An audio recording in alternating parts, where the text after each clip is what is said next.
Mata upu se furutasi. O le anga sala tele a Solomona. Ma le toa sao le atua ia te ia. A ua mana o le tupu Solomona I fafine e se toa tele. E fa au popo I le a fafine o Farao. O fafine o Samoa pi, o sa Amoni, o sa e toma, ma sa saitonu, ma sa heti. O nu una fetalai mai ai Jehova I le whanau ngā Israel. A ua tau te o antu I ate I latou. A ua foini I latou o mai I ate o tau. A wai moni. Latou te whaalili uina o tau loto e muli muli o latou atua. O matua mana o Solomona I ate I latou. Sa I ate ia na vao alo ali e toa fitu ngalau. Ma ana palake e tolu ngalau. Na whaaliliu e se ina lavalo na loto e ana hava. A wawa to e ina Solomona. O na whaaliliu e se ina leolo na loto e ana hava e muli muli atua ese. Na le sa olo na loto ya Jehova lo na atua. E whapeo le loto lo na tamau ta vita. A wana muli muli atu Solomona ya a saura le atua whawhine o sa saitonu. Na muli muli fo ia me le kona le mea leanga sa Amoni. Wa mio leanga Solomona I lumo Jehova. Wa le matua muli muli atu o ia ya Jehova e peiolo na tamau ta vita. O na whaia I lea I Solomona o le mea maualunga mo ki mosa le mea leanga mo api. I le maunga o lo I lumo Jerusalema. Mo loka foi. O le mea leanga le whanaunga Amoni. O whapea foi o na whaia ia mo ana wā umonu uese. O e na whaamuina mea manongi. Ma Faitaulanga I o latou atua. O na toa sale o Jehova ia Solomona. A wā walili ue se inalo na loto ia Jehova le atua o Israel. O le na whaali mai whaalua ia te ia. Ma poloa I mai ia te ia I le nā lava mea. A wana I muli muli atua o ia I atua ese. Ai le I tausia ia le mea na poloa I mai ai Jehova. O na whetalai mai leo Jehova ia Solomona. O ia te oe le nei mea. O ele tausia fo ila ufeangainga ma utu la fono na o poloa I atua ia te oe. O le mea lea. O te matua sa e se ina ai le malo ia te oe. Ma ufo ina atu I lau au auna. Au te le whaia le nei mea I lo o langa o no lo ta mao ta vita. Au te sa e se ina ai le lima o lo watali. Ai peitai. O te le sa e se ina le malo uma.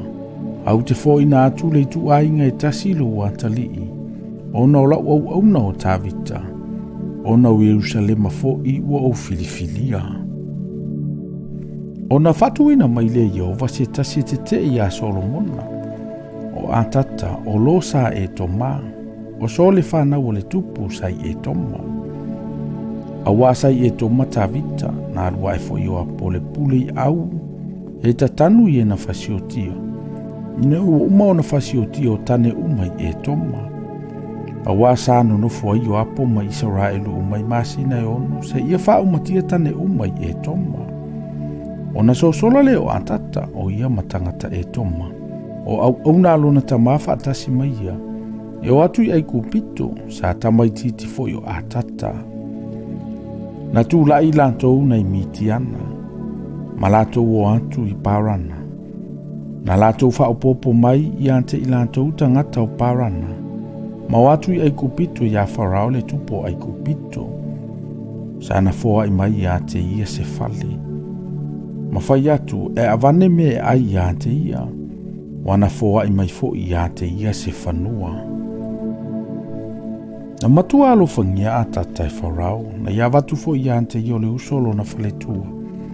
Whai mana wa o le usole o le masiofo ta penesa. Na whanau fo I le uso ta penesa ia te ialo na talii. O kenu pata, na whaatea e se ino ia ma le susu e ta penesa I le whale o Farao.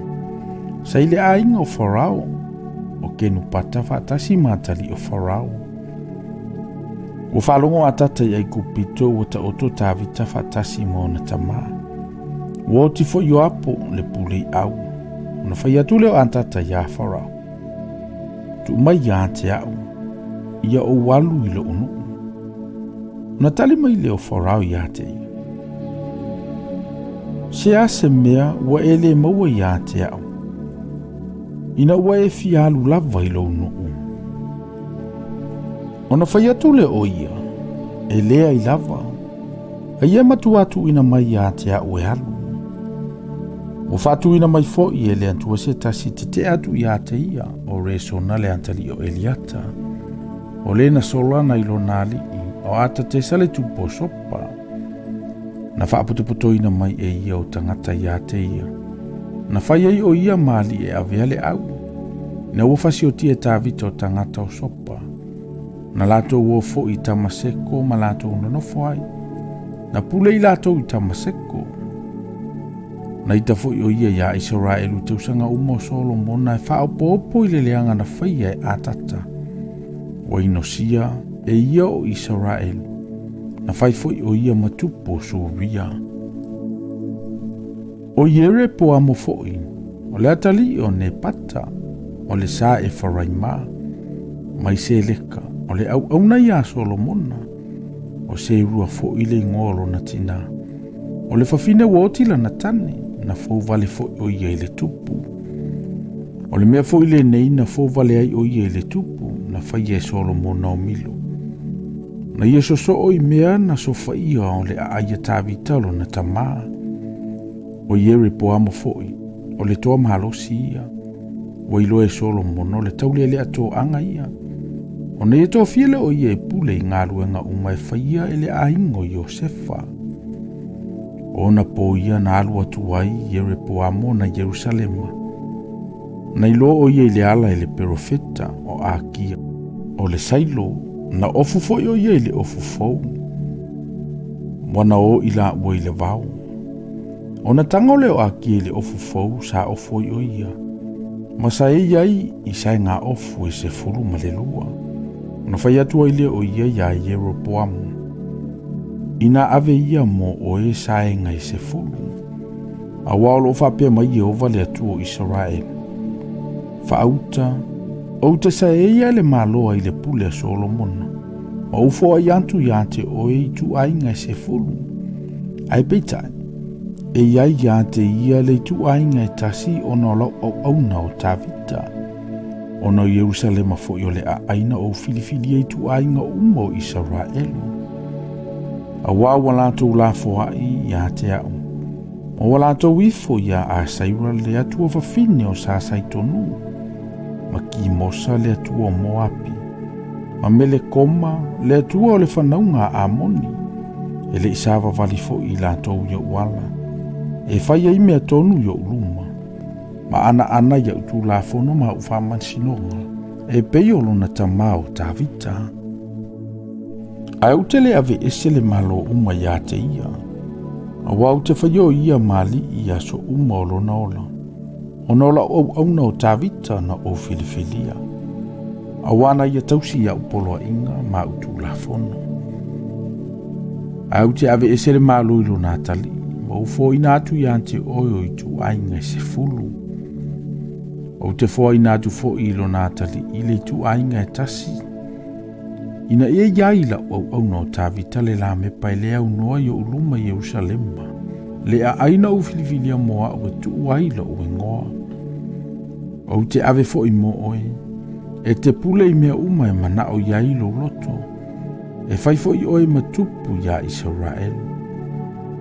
A fai fo i e te whaalongo i mea uma o te fai atu ai i ante oe. Ma e savali o wala. Ma e fai a mea tonu i uluma. Ina ia e tausi ia utu la fono ma upolo inga. E peo na whai e la au na o tavita. Ona o iaile ia te oe. Ma o whai fo i mo oele a inga tu mau. E wha peo na o whai a mo tavita. Te fo ina fo i o Israelu ia te oe. O te whati ngā ina fo i le whanau a tavita o no le nei mea. Ai leo o i le whavau. O na lama ai leo Solomona. Ia fasioti ia Jeroboamu. O na tula ia leo Jeroboamu ma solatu i ai kupito ia seseka le tupo ai kupito. sai ai kupito foi o ia ua o ile oti o Solomona. O toe o mea na whaia e Solomona, ma mea umana ia saunia, malona poto, wa le tusia ea ia ile tusi mea na whaia e Solomona. Tausanga na whaia e Solomona matupu ia Israelu malawa Yerusalema, e whaanga furu tausanga ia. Ona ta oto ile o Solomona whaatasi mo na tama. Tanu mia foi o ia ile a aia ta vitalo na tama. Ona soloa ia nilea o reo poamo lo natali e whai matupu.